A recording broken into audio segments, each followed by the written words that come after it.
Señores, continuamos aquí en su espacio Levántate, Nueva York, lo prometido. Ya está con nosotros nuestro invitado del día de hoy, el profesor Juan Villar, dirigente político y dirigente comunitario aquí en la ciudad de Nueva York. Buenos días, Villar. Buenos días, Providencia. Buenos días, Oscar. ¿Cómo están? Profe, un placer tenerlo aquí, ya usted sabe, como siempre. Y le debemos una visita a nuestro amigo Tomás Galán. Así es. Sí, que hemos quedado, que nos íbamos a juntar, que el primero que era la campaña, tenemos que hacer una visita a Tomás. Al gran amigo. Al gran amigo Tomás. Sí, Tomás. La promesa se cumple, señores. Villar, vamos a hablar sobre lo que es la política aquí en los Estados Unidos a propósito de que ya es una realidad que el Donald Trump, el pasado presidente y presidente electo de los Estados Unidos, precisamente ayer estuvo un encuentro con el presidente Joe Biden para iniciar ya lo que es la transición. Cuéntenos, ¿qué es lo que ve? Se ha hablado mucho sobre que se creía que era muy mínimo la diferencia que iba a existir entre el que ganara, sea Kamala Harris o sea Donald Trump, pero vemos que eso no fue así. ¿Qué ve Villar en esa situación? Mira, lo que ha ocurrido en este momento es que todos unos déficits históricos se sumaron en un momento. Y esos déficits históricos, si tú quieres, son estructurales. O sea, son déficits que acarrea el sistema político, económico, social de Estados Unidos de por vida. Pero si tú quieres ponerle una fecha, digamos que un punto de inicio, digamos que es el momento en que Johnson firma el Acta de los Derechos Civiles. Estados Unidos prometió los dos rieles para que se montara esta nueva ciudadanía, en este caso negros americanos y posteriormente los latinos que hemos estado aquí, los derechos constitucionales igualitarios, derechos civiles. Pero Johnson también habló de que había que hacer, y no que él hablara, sino que el movimiento negro le exigió que tenía que existir algún tipo de reforma económica. El acceso al crédito, el acceso a las finanzas, el acceso a poner un pequeño negocio. Y yo, que no soy bueno en matemáticas, yo le preguntaría a ustedes cuántos añitos, cuántos meses han pasado y ese eje de la política diseñada por el reverendo Martin Luther King de traer justicia social y equidad económica. ¿Cuánto tiempo habrá de pasar para que la implementen? Entonces, aquí las desigualdades sociales se han disparado a un nivel extraordinario. Segundo elemento, discúlpenme, segundo elemento a tomar en consideración es de que a partir de la firma del Acta de los Derechos Civiles, el Partido Demócrata se adueñó del discurso de minoría. El Partido Demócrata se adueñó de los pobres. El Partido Demócrata se adueñó del movimiento laboral, del movimiento sindical de este país y multiplicó, escaló el número de promesas que ellos harían para la justicia social, para la justicia económica, para la prosperidad de América, para el sueño americano. Ahora, tomamos un saltito, nos vamos al periodo posterior a Reagan. Reagan llega aquí, acaba con los sindicatos.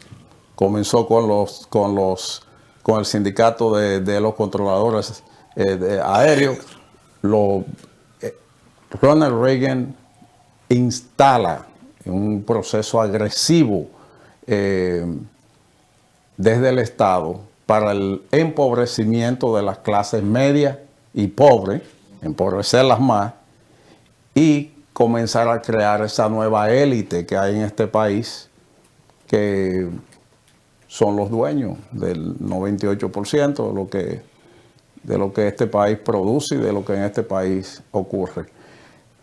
superamos, en base a las promesas de Clinton, superamos el periodo Reagan, el periodo Bush. Y bueno, de nuevo hay un renacer. Y ese renacer se transformó en el segundo periodo de Bill Clinton en una pesadilla extraordinaria para los pobres y para los negros de este país. Entonces comienza todo un proceso de inversión y de negación de derechos, porque Bill Clinton en su segundo periodo la prioridad era limpiar su imagen y no defender a los negros y a los latinos, era defender su imagen. Entonces, acorralado, cede a la agenda conservadora de este país, y ustedes recordarán que la historia lo consigna probablemente como el presidente que atacó con mayor agresividad a las personas que recibían en ese momento ayuda pública. O sea, y dijo que íbamos de welfare a workfare, que iba a transformar todo esto en fuerza de trabajo. Pero no fue así, porque paralelo a esto se iba dando la fuga de industrias promovida por el Estado. No digo promovida por los dueños de las industrias, recibiendo incentivos del Estado para que se fueran a otros países. Entonces, se desmantela el movimiento laboral de aquí. Los sindicatos comienzan a perder fuerza, a perder relevancia pública. Entonces, vamos a dejar eso ahí y vamos a saltar a Bush hijo para decir que los demócratas son los buenos y los republicanos los malos. Saltamos a Bush hijo, llegamos a Obama. No hay un presidente, y dudo que habrá un presidente que haya deportado más personas con toda su sonrisa, con todo ese carisma, toda esa aureola que iluminaba el camino y el ambiente donde el presidente Obama llegaba. Pero el presidente Obama era letal, porque era un hombre frío, afable, buena gente, que ordenaba matar árabes por cantidades ilimitadas. O sea, el presidente Obama tiene un cementerio probablemente en cada país del norte de África, comenzando con Egipto y lo que le hizo a la hermandad islámica después de asumir el poder.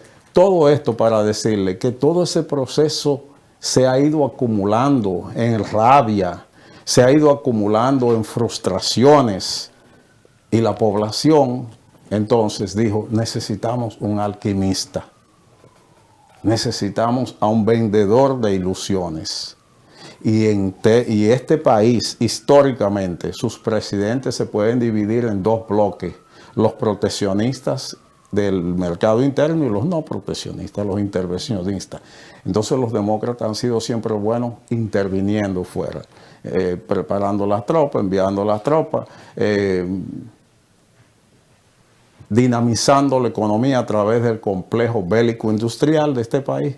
Los republicanos, por otro lado, se caracterizan generalmente por tratar de disciplinar el mercado, proteger esa concepción nacionalista a ultranza de la economía nacional. Claro que ya yo escuchaba ahorita lo que tú decías y lo que ustedes comentaban. Esto no es el 1948. Esto no es el momento del surgimiento del Fondo Monetario Internacional, del Banco Mundial, de la CIA. No.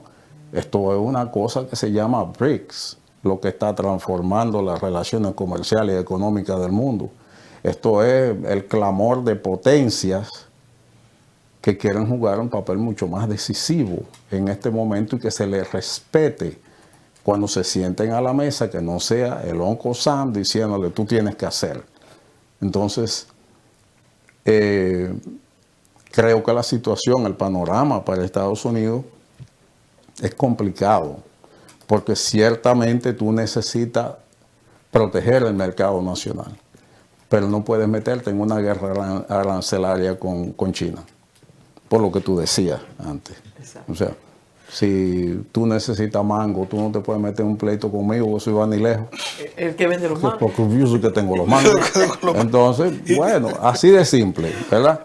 Y si lo llevamos a las necesidades económicas de este mundo, del intercambio comercial, yo creo que el presidente Trump continuará fortaleciendo el sentimiento nacionalista. Yo creo que el presidente Trump va a apostar por hacer mucho ruido al estilo Meloni en Italia. ¿Cuántos libios ha deportado Meloni en Italia? Va a ser mucho, un número bastante bajo. ¿Cuántos podrá deportar el presidente Trump? No, pero él va a fortalecer ese eje internacional que ha perdido mucha fuerza en comparación con los países del BRICS.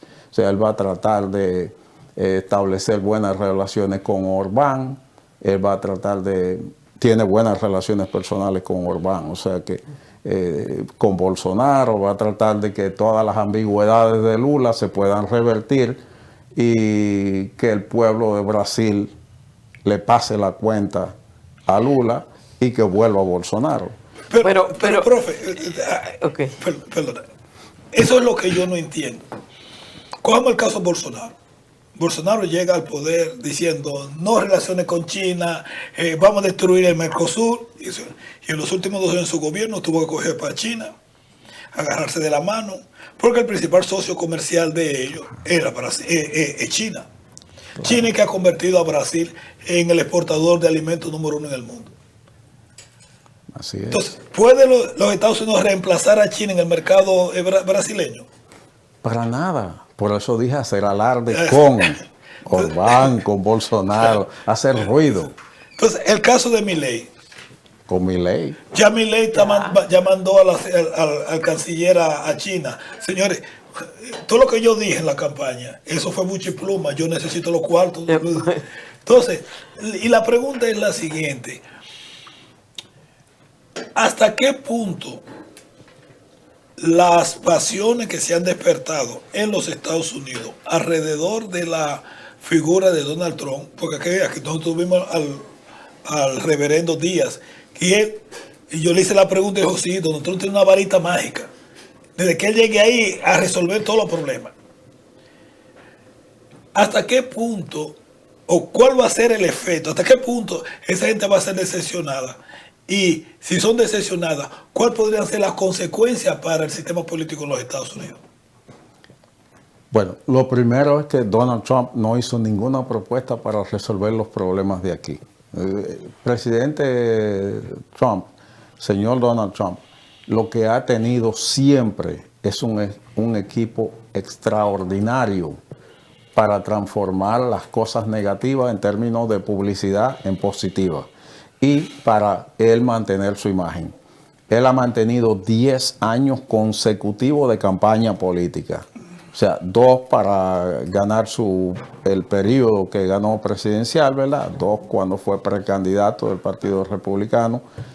Y ganó, pierde las elecciones. Ni siquiera tuvo el gesto que tuvo Joe Biden ayer, que es muy bien por Biden, de seguir el protocolo presidencial y decir, bueno, tú no me caes bien, pero tú fuiste que ganaste. Exacto. Yo te reconozco, ven, vamos a hablar. Ni siquiera eso hizo. A la toma de posesión tampoco. Se sublevó por 4 años consecutivos, creó una narrativa prácticamente de 2 presidentes. El presidente que estaba en la Casa Blanca y el presidente que le habían robado las elecciones. Entonces, él es bueno haciendo todo este ruido mediático. Pero ahora lo digo de manera mucho más concreta. ¿Podrá el presidente Trump deportar de este país a los inmigrantes que él se ha propuesto? No, inmediatamente no. Primero, aquí hay leyes federales, pero aquí hay leyes estatales también. Y aunque él tiene, creo que en este momento, 53 gobernadores, 53 25. son 53, es que le ganó en todo. En todo. Sí, pero son 27, nada más son 50. Son 27 gobernadores, él tiene la mayoría de los gobernadores, tiene la mayoría en el Congreso, en el Senado, acaba de pasar la mayoría, en el Congreso. Él tiene todo Sí, el poder. él tiene todo, pero a eso voy. Entonces, ahora, ¿podrá el presidente Trump decirle al gobernador de Massachusetts, comenzando con el norte, al gobernador de Connecticut, tal de Nueva York, entonces salto a California, decirle, yo necesito que ustedes me apoyen en que levanten todas las cláusulas y todas las políticas estatales que conviertan los estados de ustedes en estados que protegen a los inmigrantes? Eso es impensable, eso no va a pasar, eso no va a pasar. Entonces, ¿en dónde están probablemente 7 de cada 10 inmigrantes? En estos 4 estados del país. Yo no veo, no hay manera de cómo el presidente Trump cumplir con eso. Ahora, que los inmigrantes vamos a tener que cuidarnos más, sí, por supuesto, porque él tiene que hacer algo de ruido y tiene que mostrar algo también de efectividad. Si aquí se elimina el factor inmigrante, estamos idénticos.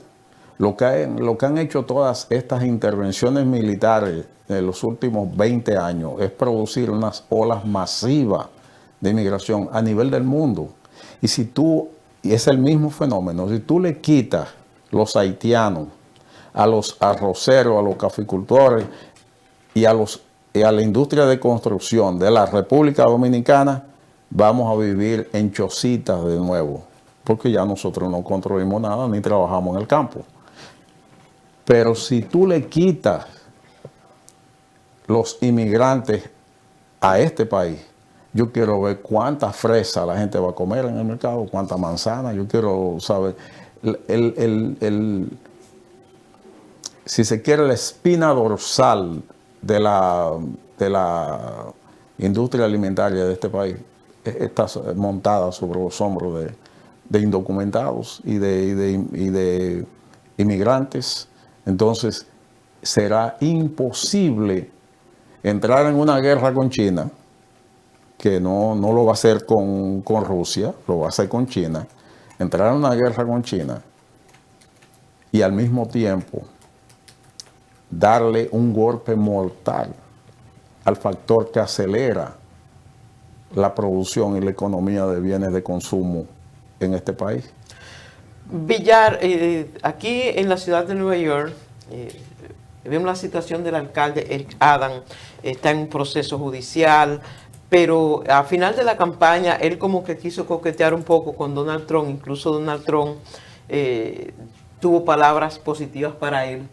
¿Cree usted que va a lograr Eric Adams trabajar de la mano con Donald Trump para disminuir el flujo de migrantes irregulares que están viniendo a la ciudad de Nueva York y resolver esa problemática, que es un gran problema que tiene Eric Adams ahora mismo en sus manos?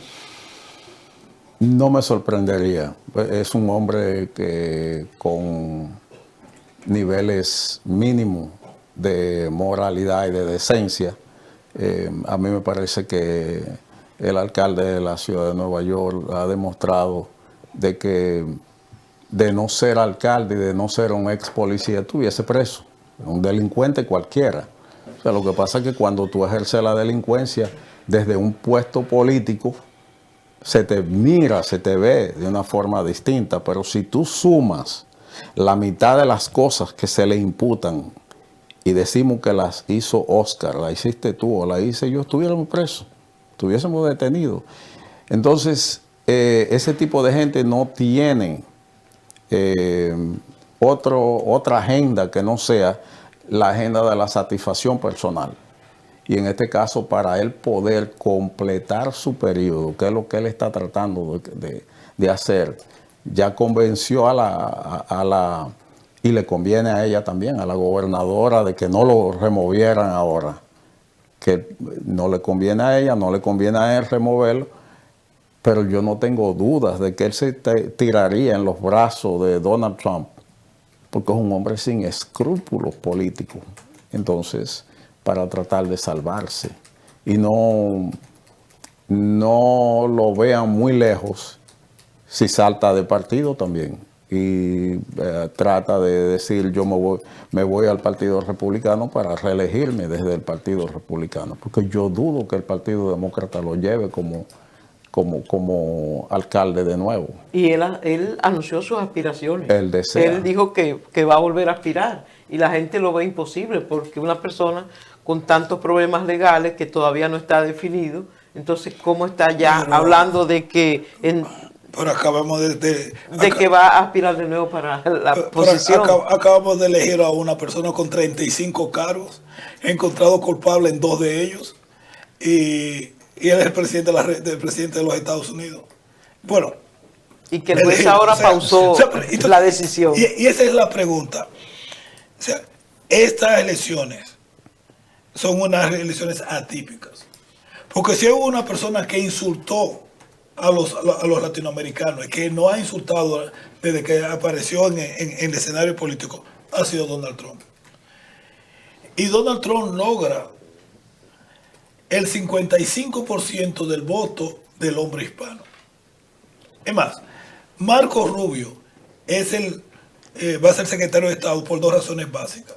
Porque es el favorito de los grupos bélicos de los Estados Unidos y por la participación del voto, y porque como él hay 1 millón en Washington, y por su descendencia hispana, a partir de la importancia del voto hispano en estas elecciones para, podemos decir, reelegir a Donald Trump. Y la pregunta es, ¿por qué las características morales e inclusive el hecho de que a nosotros nos mientan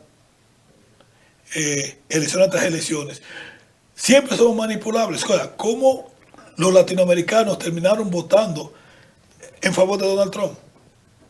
Porque se ha impuesto la agenda de los antivalores. ¿No viste la marcha que se hizo en Puerto Rico en favor de Donald Trump? Eso le duele a uno, eso realmente molesta. Pero no es que no es por los puertorriqueños en sí, no es por los latinos en sí, es la suma de las frustraciones. Yo sé que Donald Trump es malo, no me va a engañar, porque yo sé que no sirve.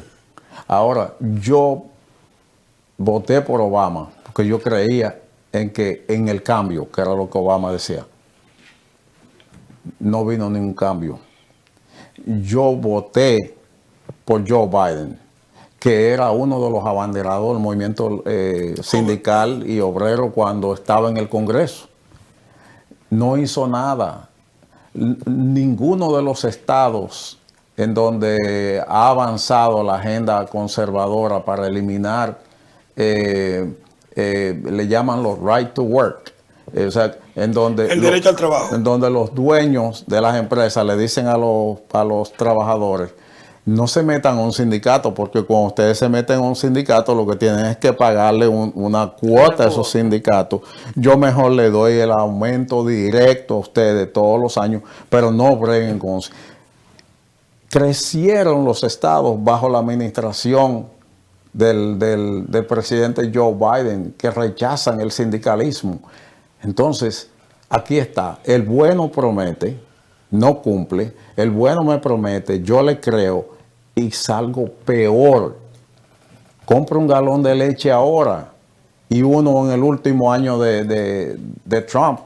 Esa es la diferencia para las personas. Pero profesor, es el momento, a propósito de eso que usted dice, bueno, ¿quién es el malo? ¿Quién es el bueno? Prometen, nunca cumplen, ni uno ni el otro. Entonces, es el momento de hacer un alto, qué sé yo, los partidos políticos, y de decir, oye, vamos a sincerizar esto, vamos a autoanalizarnos nosotros como partidos políticos para ver qué está caminando mal. Pero, ojalá. Bernie Sanders le escribió una carta pública pidiendo eso.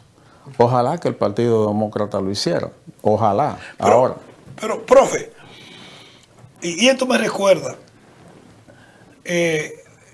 Princeton University publicó por hace como unos 7 o 8 años un estudio que ellos hicieron sobre a quién beneficia la mayoría de las leyes que el Congreso de los Estados Unidos aprueba. Y demostró que el 85% de las leyes que se aprueban en los Estados Unidos es para beneficiar al 5% más rico del país. Y que el otro 15% tienen... Y eso no ha cambiado, no importa qué partido esté en el poder. No importa. Entonces, ¿cuál es la importancia del voto? Mira, yo sigo creyendo en la importancia del voto, pero del voto educado. Si tú miras también la mayor cantidad de personas que votó por Donald Trump es la gente extremadamente pobre, muy, muy pobre. La gente que tiene muy bajos niveles de formaciones académica y formación, si se quiere, hasta familiar, ¿verdad? Son esas personas como que ya están hastiados y votan orientados por el hastío y no por una agenda.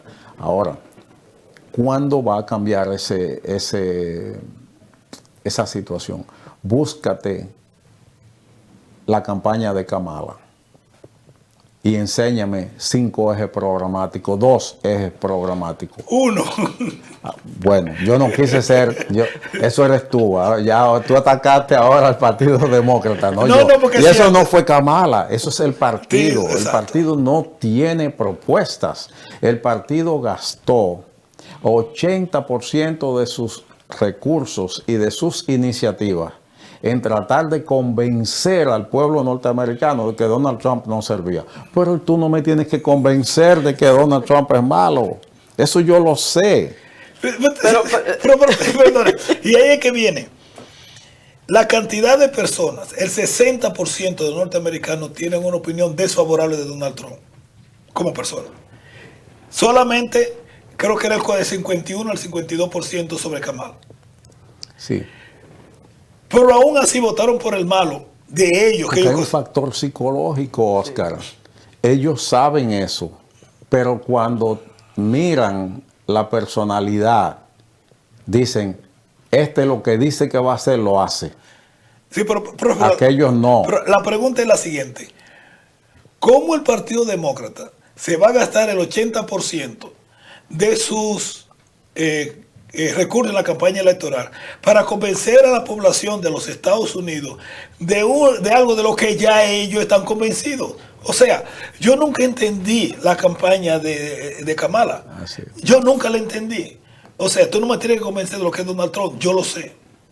Lo que yo quiero ser y lo que nos pasamos todo este tiempo pidiendo, ¿qué es lo que tú traes a la mesa? Nada, porque no tienen nada exactamente que ofertar. Y tienen que pasar por un proceso de reingeniería interna en el que puedan entender que están totalmente desconectados de las bases de este país. También cuando tú miras en el caso del Partido Demócrata, el Partido Demócrata sigue creyendo en una herramienta obsoleta que es en el colegio electoral. El Partido Demócrata nunca se ha atrevido a decir vámonos por el voto directo. Esta es la mejor democracia del mundo y en esta democracia nadie elige el presidente. No. Un bendito colegio, unos colegios eligen el presidente. Aunque ahora Donald Trump ganó en todos los niveles, en todo, hasta en la respiración ganó. O sea, si se mide la respiración, ganó también. Entonces, pero el punto es que el Partido Demócrata tiene que sacudirse y el Partido Demócrata tiene que salir con propuestas viables, no de campaña. Él tiene que salir con propuestas para cambios estructurales en este país. Por ejemplo, la política exterior de este país bajo el Partido Demócrata lo que ha hecho es, o sea, Joe Biden entró con una guerra y sale con 6. Entonces, ¿cuál es? Y con Rusia. ¿Cuál es la modalidad de progreso que el Partido Demócrata vende a su población. ¿Cuál es el progreso? Que tú te enfrentes a Rusia, a China, que te enfrentes a los palestinos, Irán, que te enfrentes a Irak, a Irán, a Siria, a Yemen. ¿A dónde es? ¿Cuál es? Pero Villar, también hay un elemento, no sé si te considera que es así, y es la división o la separación que había entre la campaña de Kamala Harris y la Casa Blanca. Se decía que los dos grupos estaban totalmente divorciados, que no caminaban en el mismo sentido y que podría ser uno de los elementos esenciales para que a Kamala no le fuera tan bien en las elecciones. Sí, mira, eso es un decir, pero la verdad es que no es eso nada más. Fueron muchos factores, pero si nos vamos al análisis del partido, ustedes conocen la psicología y la química social, sí, la membrana histórica que construye el PRDismo dominicano o lo que es ahora el PRMismo dominicano. Eso es exactamente el Partido Demócrata. El Partido Demócrata es la suma de familias. El Partido Demócrata no es la suma de estructuras o de voluntades de esas estructuras. Después, para tú llegar a la convención, tú tienes que pasarle la mano a los Kennedy. Tú tienes que pasarle la mano a los Clinton. Tú tienes que pasarle la mano a los Obama. Tienes que pasarle la mano a Joe Biden, que es el presidente de la República.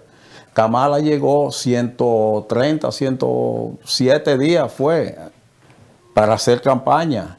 Y tenía que enamorar y tenía que encantar a todos estos grupos. No fue nada más el presidente. Obama se integró a la campaña. Fue el último. Literalmente al final, ¿verdad? Porque no estaba contento con la selección de ella, no estuvo contento al inicio. Y la Pelosi nunca se integró.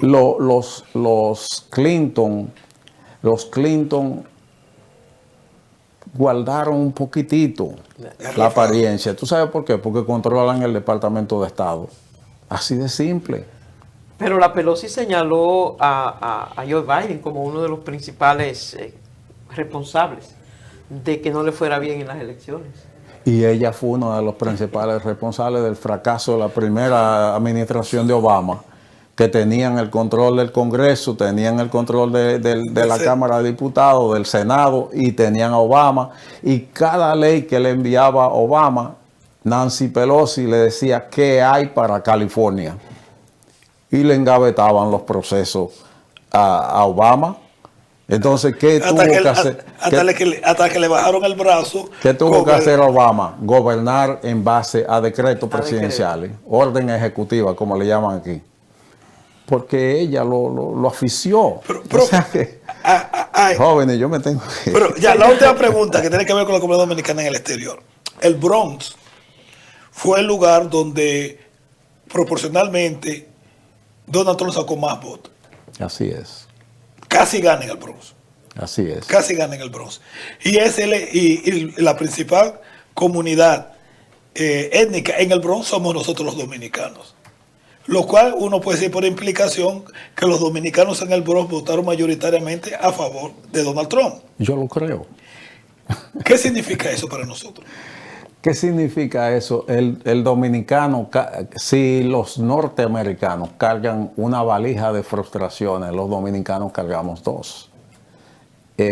Por eso no es fortuito ver vallas en la República Dominicana con Donald Trump, llamando a votar por Donald Trump. No ha sido fortuito ver en la República Dominicana gente hablando a nombre de Duarte de perseguir y maltratar a inmigrantes, cosa que no tiene nada que ver con el pensamiento de Duarte, pero ese es, o sea, como platicábamos ahorita, esa es la involución que hay en el pensamiento, el hastío, la amargura que tiene la gente. Entonces, muchas veces dice, yo lo que quiero es salir de este ya. Y el dominicano ha sido entrenado en votar en contra de. Exactamente. Pero Villar, el tiempo se nos termina. Sabemos que usted tiene cosas que hacer, agradecer su participación, pero muchas voces dicen que podría convertirse en un tirano Donald Trump. ¿Usted lo cree así? Para nada. Los filtros de la sociedad norteamericana Son no muy le grandes. permiten ni a Donald Trump ni a Adolfo Hitler que venga el de transformarse en un nuevo emperador nazi, una nueva figura. No existe esa posibilidad en Estados Unidos. Que va a potencializar ese sentimiento, sí. Que va a fortalecer a los sectores de ultraderecha a nivel nacional e internacional, sí. Pero de ahí a estos que andan pregonizando de que llegó el neonazismo a Estados Unidos, de que aquí, por decirlo en mis palabras, de que de nuevo campearán en los vecindarios de nosotros una horda a caballo encapuchado y que el Ku Klux Klan moderno no va a estar. No, esto es una sociedad totalmente nueva, totalmente distinta, con filtro y con una ciudadanía distinta. Y entonces, creo que fuiste tú o fue Oscar que dijo ahorita, también estamos viviendo una época en que el mundo se hizo chiquitito. Oye, el mundo se hizo chiquitito, el mundo se hizo del tamaño de Baní. Una aldea. Entonces, ¿qué es lo que ocurre?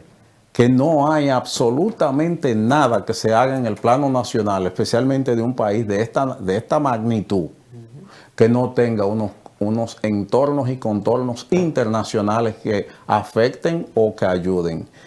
Este país tiene que enfocarse en subir al nivel, por ejemplo, y eso podemos hablar en otro momento. Cuando yo inicié, yo dije, eso es estructural lo que ocurre.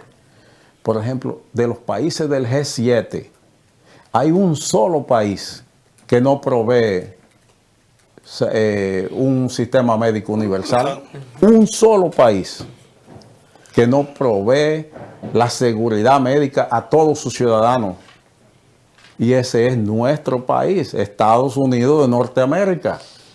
¿Qué nos impide? ¿Por qué tiene Elon Musk? ¿Por qué tiene el señor Bill Gates? ¿Por qué tiene George Soros que tener más que lo que se suma en toda la riqueza de todos los demás que vivimos en este país? Y no llegamos a la mitad de lo que ellos tienen.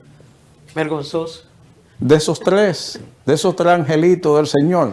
Entonces, eso es estructural, eso es lo que hay que resolver. No es necesario tener 97 mil millones de dólares. A 320, una persona. A 320,000 como tiene Elon Musk. ¿Qué tipo de agua toma? ¿De qué está hecha la ropa de esa persona? ¿En qué cama duerme? ¿En qué vehículo anda? No es necesario. Hay que limitar el problema de la riqueza para distribuir los excedentes y las riquezas que producen los trabajadores de este país. Entonces tú no puedes seguir pisoteándolo y creer que nada va a pasar. Como lo dijo... vamos a invitar al profesor Villar para la próxima semana para concluir, señores. Gracias, profesor. A ustedes por tenerme. Vamos ahora, señores, a hacer una brevísima pausa. Retornamos enseguida con Levántate, Nueva York.